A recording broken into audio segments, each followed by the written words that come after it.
And well, what we get is a function of energy and the angle. Let me write down this function.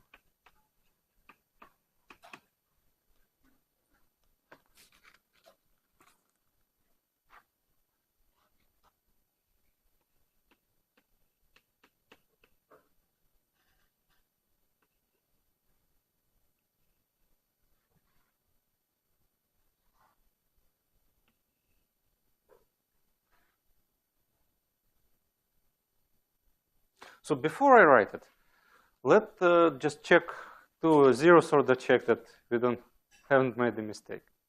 So the zeroth order check is that this should be dimensionless.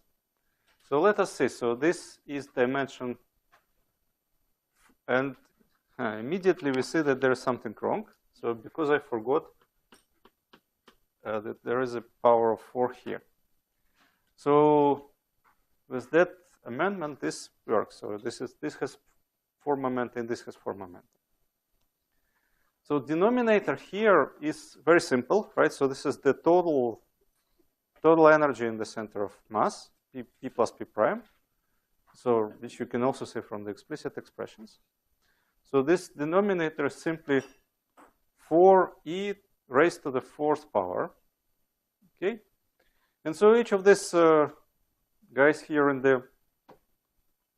the brackets will produce e to the 4 times maybe some angles. Because this will be products of momenta that are all proportional to p. And well, some terms will contain also the mass of the muon. So if one collects all these terms, so there will be a 1 here, mu squared divided by e squared.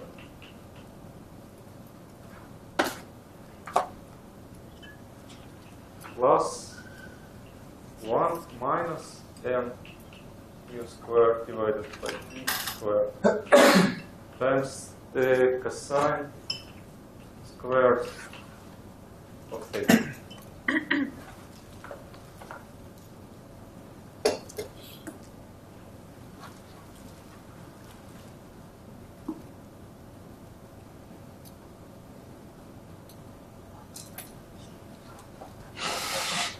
So, right.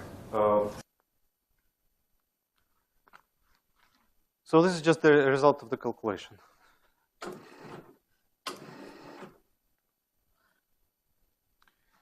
And then we just substitute this into the formula for the cross section. So the differential cross section will be equal to the amplitude square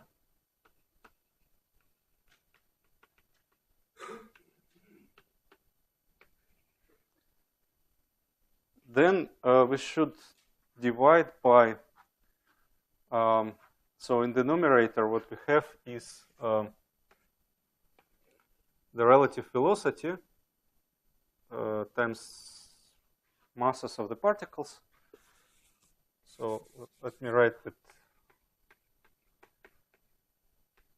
like that, but this is nothing but 4e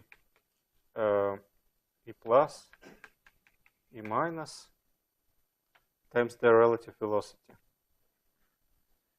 And that's equal to 4 times square root of k times p prime squared minus m electron squared m electron plus m electron minus squared. So there was this formula in the expression for the cross section. You see that we neglected the masses of electrons compared to their momenta. So what we get is just 4 times the scalar product of momenta. Okay, so then p prime dot is equal to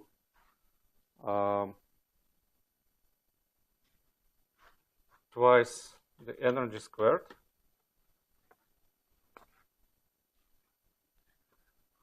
d phi was calculated in the last lecture. So this is the two particle phase volume.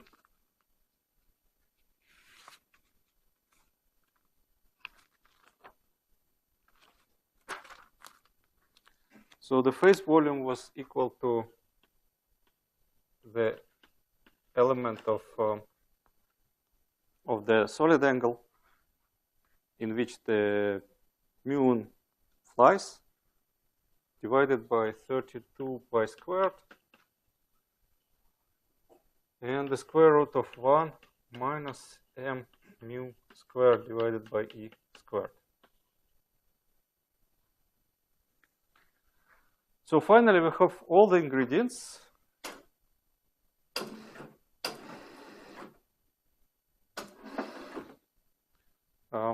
Out of which we can get the differential cross-section.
So that's it. This is the final answer, right? We just multiplied the amplitude squared by the phase space and divided by the center of mass energy squared. So indeed, it has the predicted form. So it at very large energies, you see that then all of these terms with the mass of the muon go away. And so we have some coefficient that depends on the angle, by the way, multiplying alpha squared and divided by the energy squared. Near threshold, so this bracket becomes a constant. So when we set e to m, so this term goes to 0, which also could be anticipated. Because, okay, so at threshold, muons are produced at rest. So they don't fly anywhere. Therefore, the cross-section should not depend on the direction where they fly, right? Because they just sit at one point. And indeed, we see that this happens because of the cancellation between 1 and this term. And so at the end, everything is, the cross-section is determined by the square root that comes from the phase space. So this is the final answer. One can integrate it over the angles to obtain the total cross-section.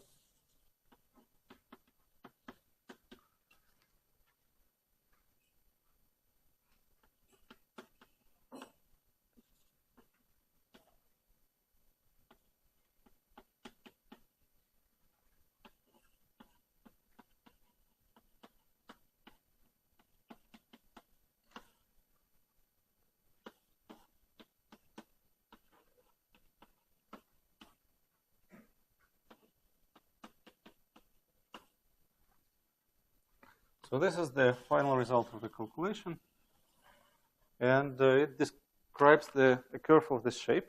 So this formula describes also the angular distribution, which, well, you see that it depends on the angle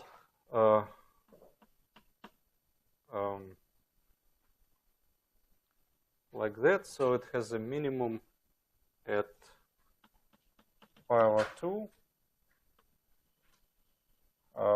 and then this well, the same at pi. So it is, so muons will tend to be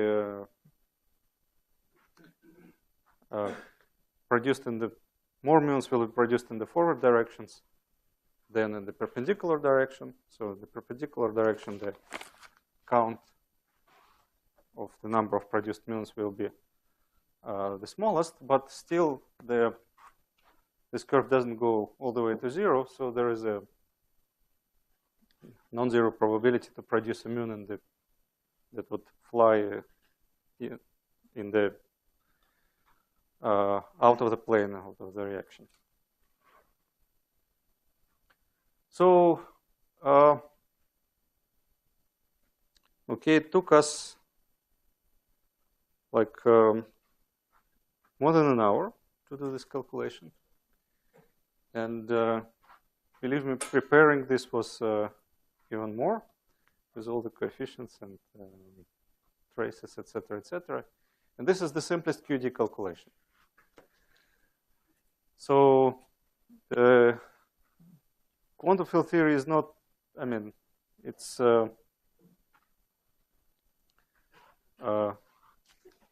takes a little bit of time and effort to do calculations, and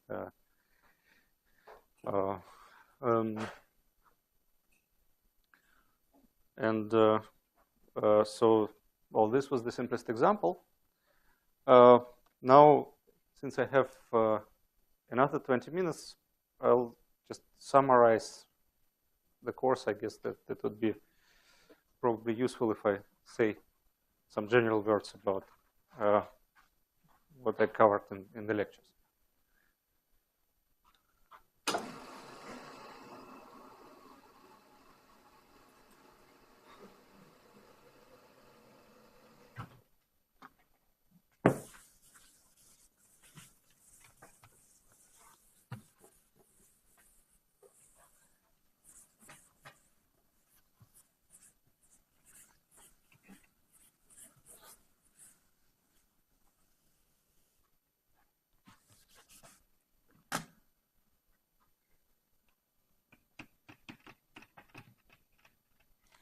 So quantum field theory is all about particles. So the basic objects there, and about quantum mechanics. So the basic operators create and annihilate particles.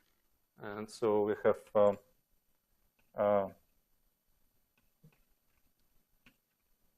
operators A and A dagger.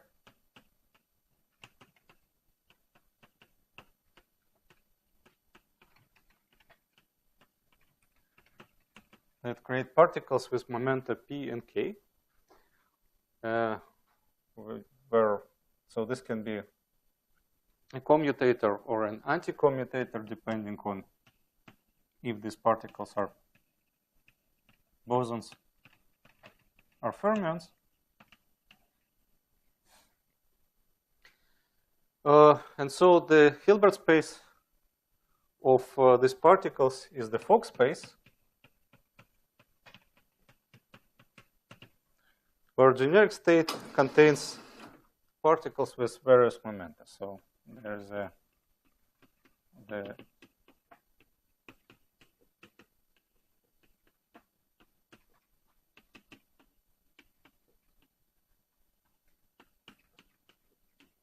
we start with an empty state, and then we can add some number of particles.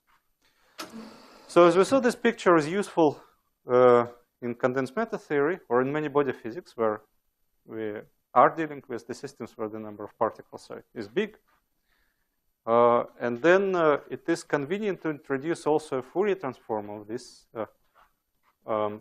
particle creation and annihilation operators, which are field operators. So they are operator-valued functions in space-time.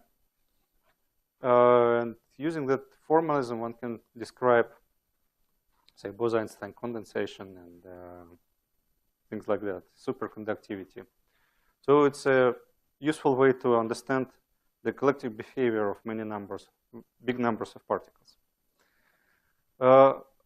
However, the main theme of our course was relativistic field theory.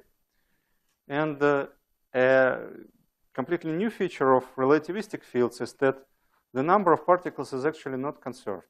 I don't know if you noticed that at which point we started to deal with the situations where we have processes in which the number of particles, could be created in pairs, and they can annihilate. And so this is a feature of relativistic field theory. It's just a generic feature. All particle interactions can be understood as processes of creation and annihilation of virtual particles. And even the forces acting between particles, like the electromagnetic interactions, can be understood as the results of exchange of photons between electrons. And so this is actually a general principle that underlies all interactions in nature. They all can be understood as exchanges of various virtual particles. So forces are equivalent to exchange of to the process of creation of a particle that is then absorbed by another current, and so this leads to interaction, say, between electromagnetic currents. Then the formalism of quantum field theory is based on, well, usual Lagrangian Hamiltonian mechanics, but applied to systems with infinite number of degrees of freedom. So the starting point of all our analysis for a Lagrangian so the action of the form that had a form of an integral over space-time of some Lagrangian density that might have depended on fields and their derivatives.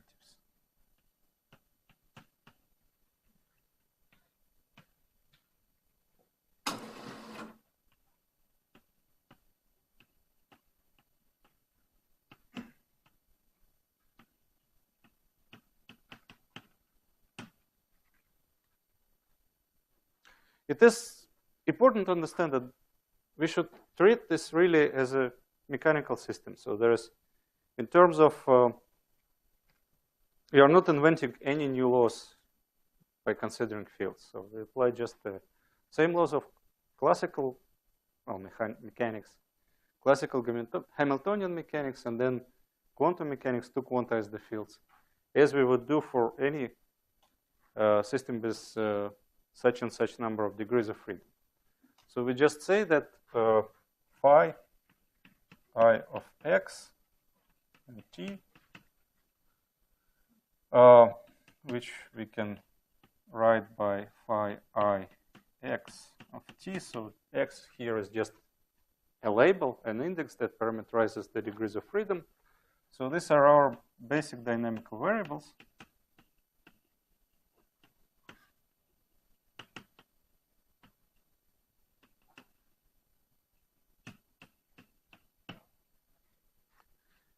And we treat them as such so that we derive the equations of motion as we would do for any Lagrangian system. So we take a variation of the action and demand that this variation be zero on the equations of motion. So for this type of Lagrangians, the equations of motion then are written in this form.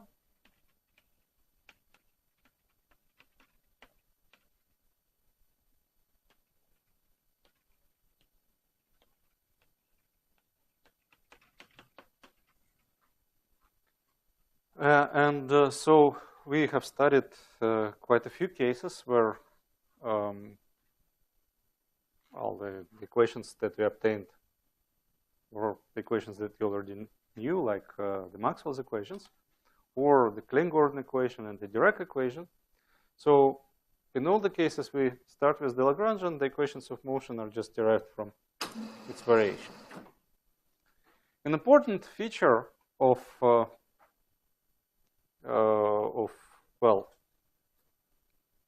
Lagrangian mechanics, and in particular field theory, is that the relationship between symmetries and conservation laws.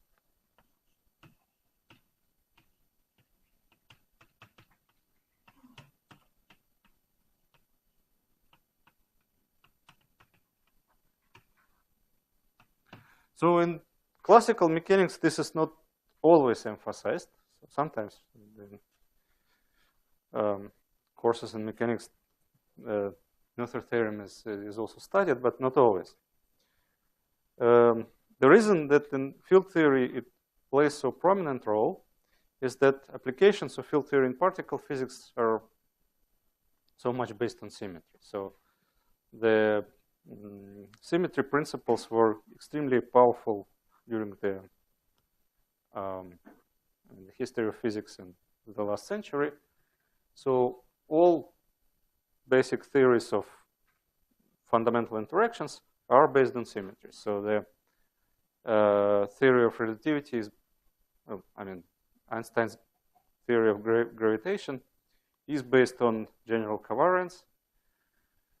Electrodynamics, as we saw, follows completely from the requirement that the wave function of the electron is an unobservable quantity.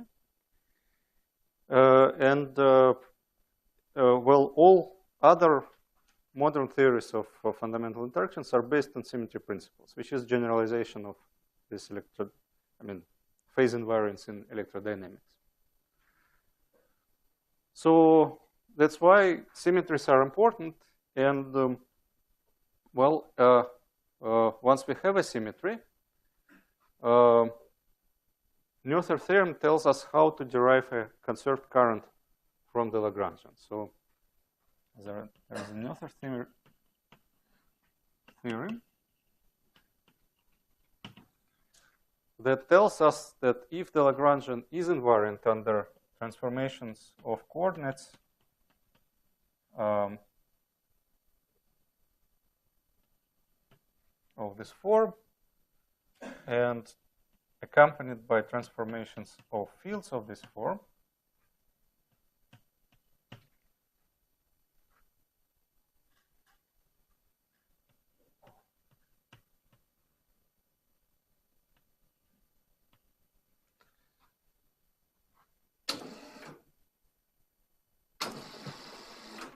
then the current will be, there will be conserved currents which are obtained in a uniform way from the Lagrangian.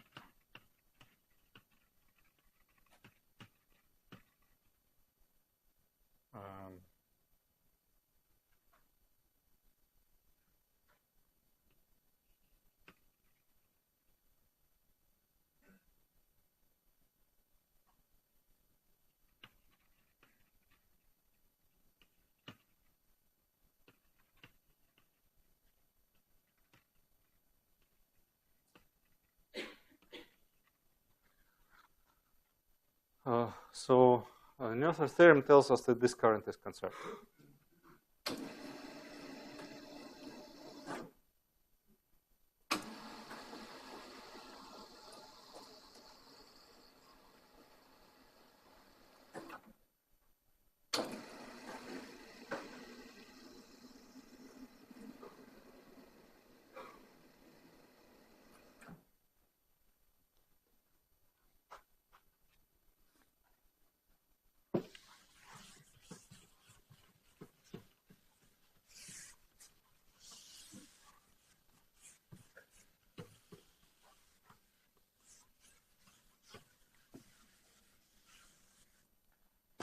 And then we studied several examples of field theories. So we studied the Klein-Gordon field.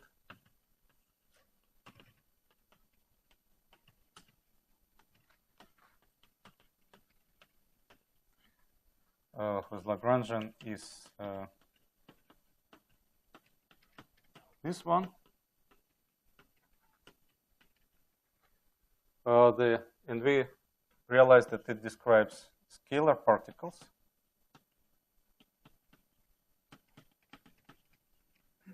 of mass m by quantizing it using the usual. So here we went through the through this whole procedure step by step, starting with the action. Then from the action you can get the Lagrangian. From the Lagrangian you get Hamiltonian and canonical variables. Then you replace Poisson brackets by commutators, and then you diagonalize the Hamiltonian. And this is the way how we saw that particles arise from just from expanding phi in the Fourier modes. For the Dirac field, we just use the shortcut way of arriving at the same picture. But in principle, one can do it step by step in the same way.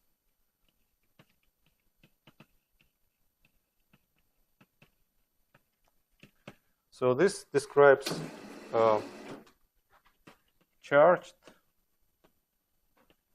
fermions with mass m and spin 1/2.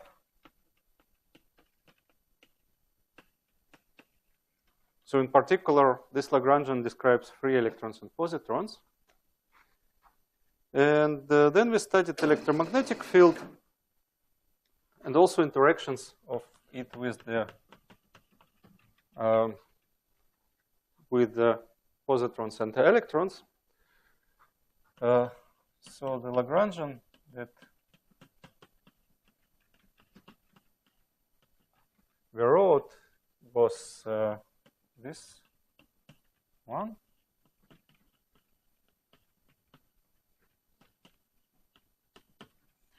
And so the way to arrive at this Lagrangian is first to realize that if you want to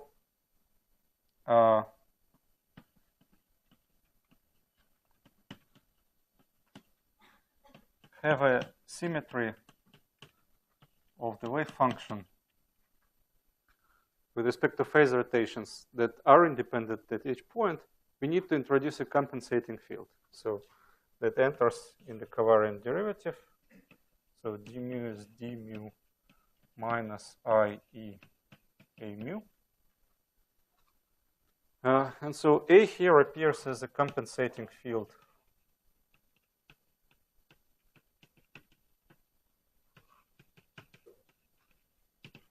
that transforms in the opposite way to fermions.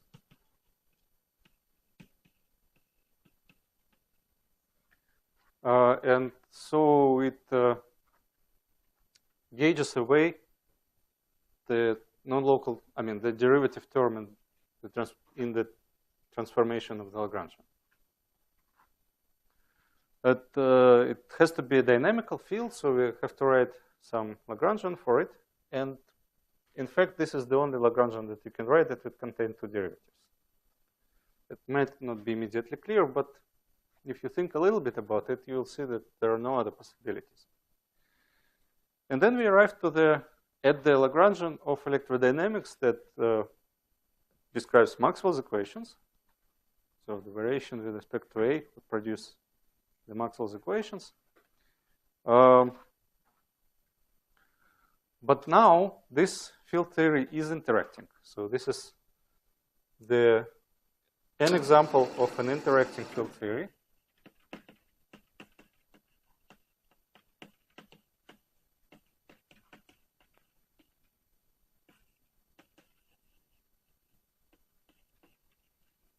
Because it contains a term,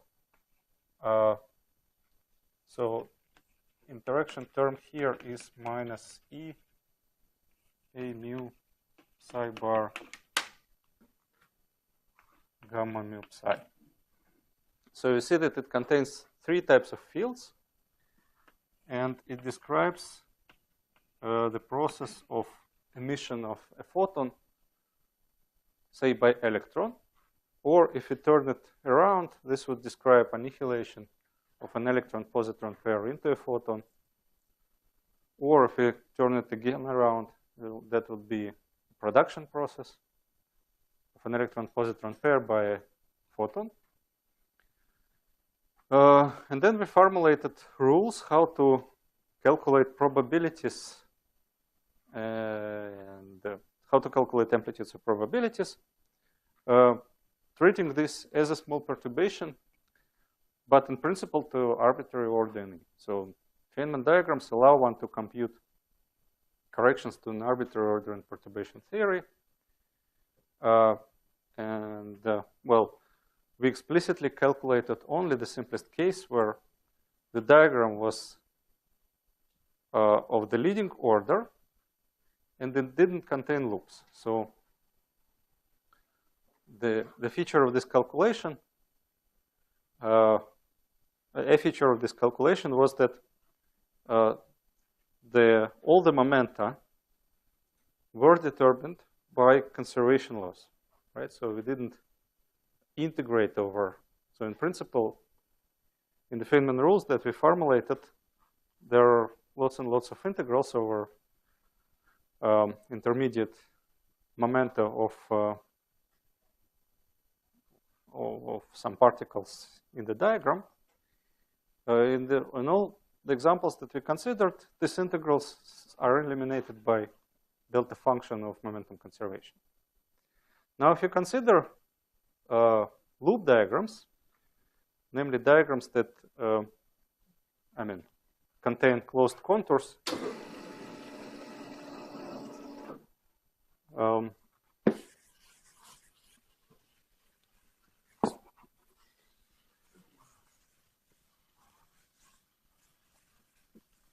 so now I'm talking about what you'll hear later in other courses in quantum field theory. So if you consider diagrams, say if you want to consider corrections to E plus or minus annihilation to muons, so one of the diagrams that you will get will have a loop of electrons renormalizing the photon propagator. So it turns out that this diagram is actually infinite. It diverges.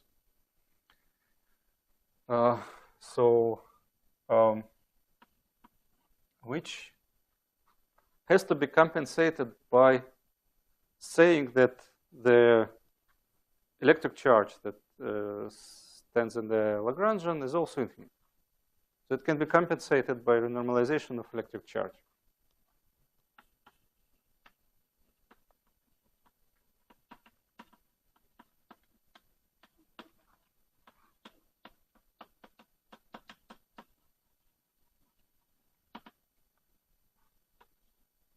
So alpha, in fact, so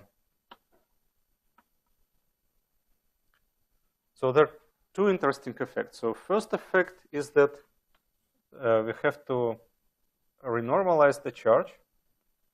So we need to assume that alpha that stands in the Lagrangian is not 1/37, but is some quantity that is infinite and compensates infinities that arise in diagrams. The second effect is that that the renormalized charge will depend on the energy scale.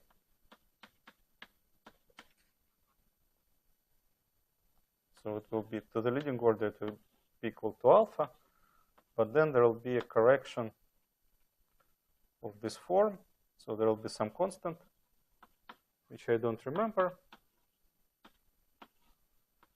times the logarithm of the energy scale.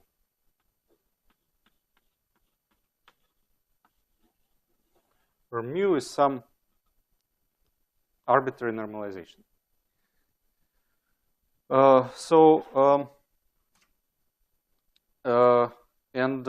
Well, these corrections of this type, they change a little. One effect of them is that they change the dimensional analysis that we did for field theories.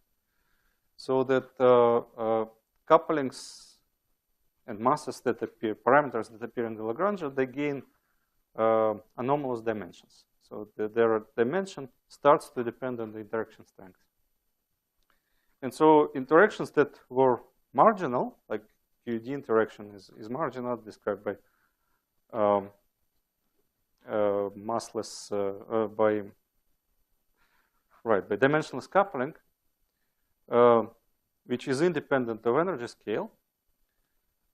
In fact, due to quantum corrections, does obtain some dependence on energy, which is very slow, because this is just a logarithm and is multiplied by a small coupling. But it has important effects. It shows that at high energies or short distances, the QED interactions become stronger. And in particular, so they cannot be continued to arbitrary high energy because this function hits a pole. This is called the Landau pole. And so QED cannot be valid at any arbitrary energy scale. So this is a feature of almost any quantum field theory. There are some exceptions, but in many field theories that we do use in particle physics, cannot be extended to arbitrary high energies because the divergences render coupling constants non-perturbative at the energy scale. So you see, from this formula, what you conclude is that QED becomes non-perturbative at very high energy scale. Now, if you estimate what these energy scales are, this would be 10 to the 100 GeV. So it is so high energy that it's not reachable in experiment. But anyway, just formally, QED is not really a fully self-consistent theory.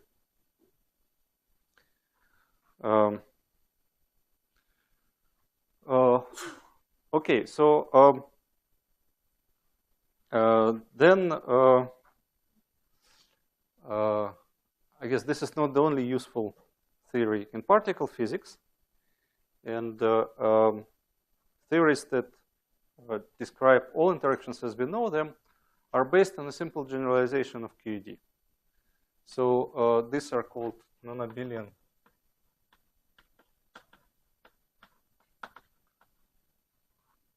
gauge theories.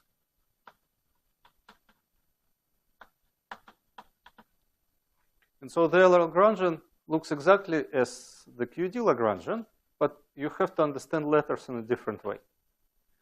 So psi in non-abelian gauge theories carries an extra index. Let's call it the color index.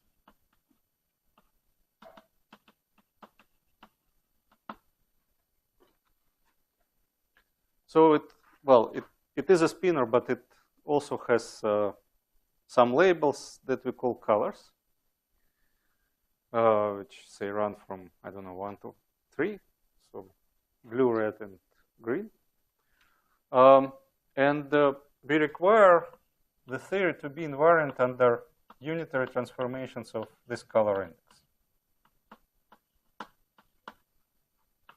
So this is a unitary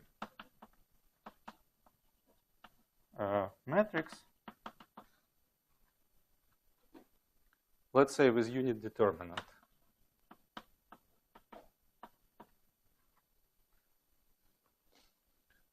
So these transformations form a group, SUN.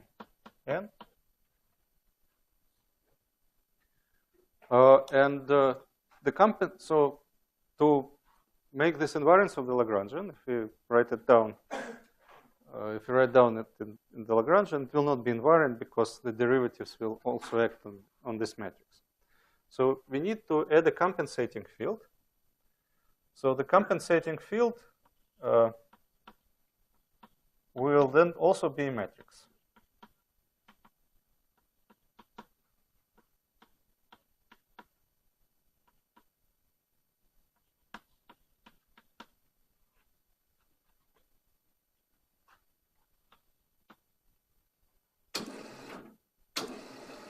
So if there are n colors, this will be n by n Hermitian traceless matrix.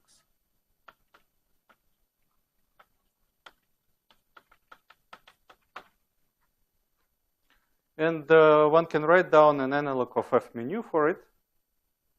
The Lagrangian will look absolutely the same. So this construction, simple as it is, describes all possible interactions in nature. So it turns out that strong interactions at the fundamental level are described by SU3 gauge theory, which is called QCD, quantum chromodynamics. So it's dynamics of colors. And the dynamical constituents of this theory are quarks, which carry color. And the gauge fields correspond to particles called gluons. Now,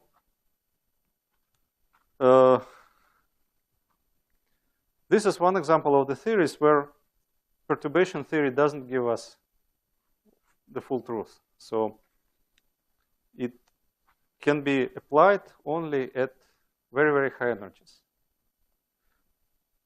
At low energies, the perturbation theory would give us a wrong physical picture,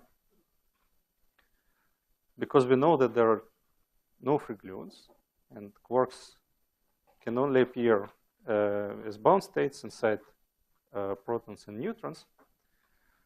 So to describe this using from the Lagrangian is a challenge.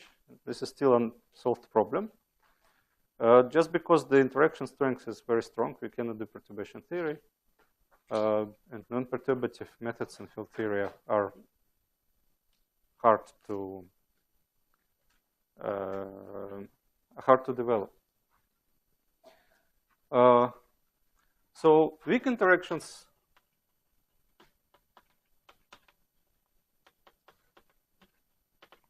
are described by SU2 cross U1 theory. So UN means that we don't impose this condition. So S means that we impose the condition that the determinant is equal to 1. So U1 means that U1 theory is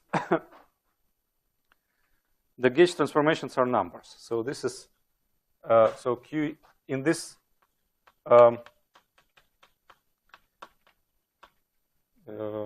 terminology, QED is a U1 gauge theory.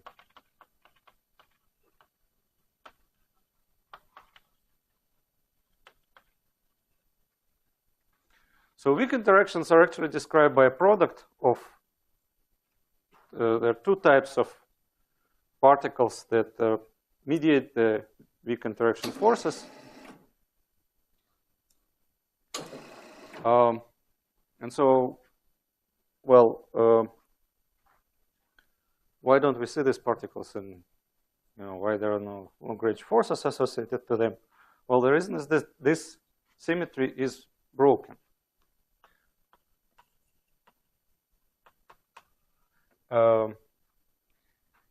And I heard that in the parallel course you studied broken symmetries, right? So this happens not only in condensed matter theory. So stuff gets broken even in particle physics. And what happens is that the part of this symmetry is not seen, and this is broken down to U1, which is just QED. So due to the breaking of the symmetry, the carriers of this interaction, which are called W and Z bosons, are actually very, very heavy particles. So their masses are in the range, well, they are 90 something GeV, so they're 100 times heavier than the proton. So this is precisely the energy at which the naive, or I mean naive, but the simple Fermi theory of weak interactions becomes inadequate by power counting analysis. So the reason for that is that at these energies, the breaking of the symmetry is not important, and the correct description is in terms of well, the gauge interactions mediated by W and Z. So this is a picture of fundamental interactions as we know them, and it is based on gauge theory. So this is a very important ingredient in particle physics, and I guess you'll learn them in the next part of this course. So I stop here, and yes, you have some questions? Yes.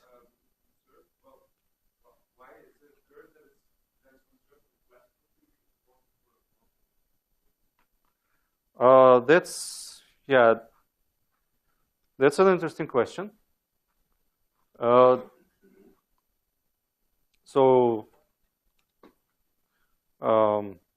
Just a priori, one would think that quantization cannot change anything, right? So what means conservation of, what are the consequences of, say, conservation of electric current? This means that charge is not produced and does not disappear anywhere. So if you have some amount of charge, like charge 10, then it will not change with time. Now suppose that you, say, in a theory of electrons and positrons, suppose that you quantize this theory.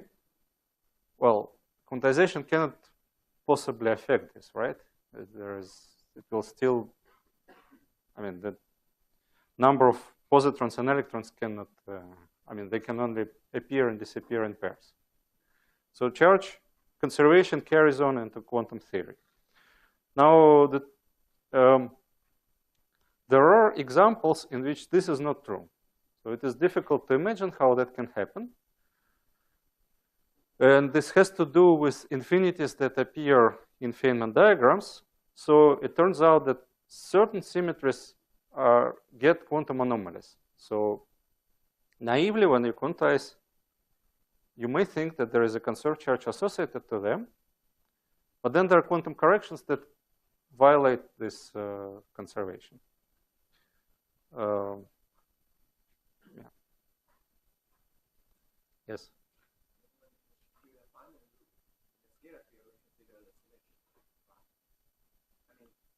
Count the Feynman diagram with symmetry. So why don't we do it in QED? Can you maybe repeat the question? I mean, say in the scalar field here. Yes. We draw the Feynman diagram, and then we count all the possible Feynman diagrams there. The symmetry case, and we got some factor there. Oh, I see. I see. Why there are no symmetry factors in the?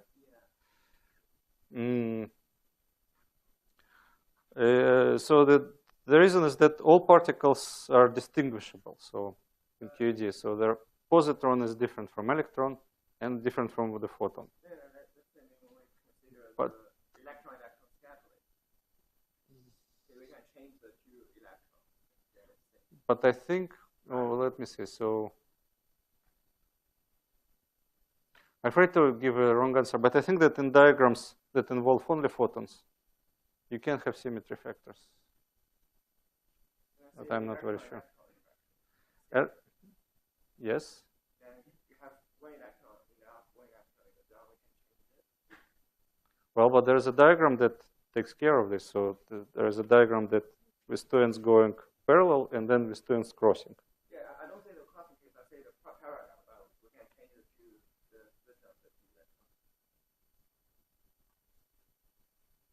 Not really. You're talking about this. Yeah. Well, these external lines have labels. Yeah. So this corresponds to certain momenta. So we can distinguish them. And so this diagram doesn't have any symmetries. Because you cannot interchange these two lines, right? Because this line starts with momentum p and this with momentum prime, and they're different. So there is no symmetry factor here. Maybe in some more complicated diagrams there are symmetry factors, but not in this simplest one. Yes.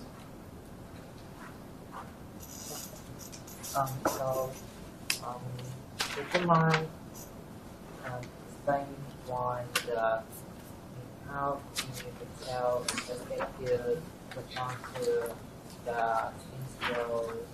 Actually, I heard it's responds to the spin field photon, and well, this is because we can compute the angular momentum of this particle from the Noether's theorem, starting with the conserved current. Then we compute, and we see that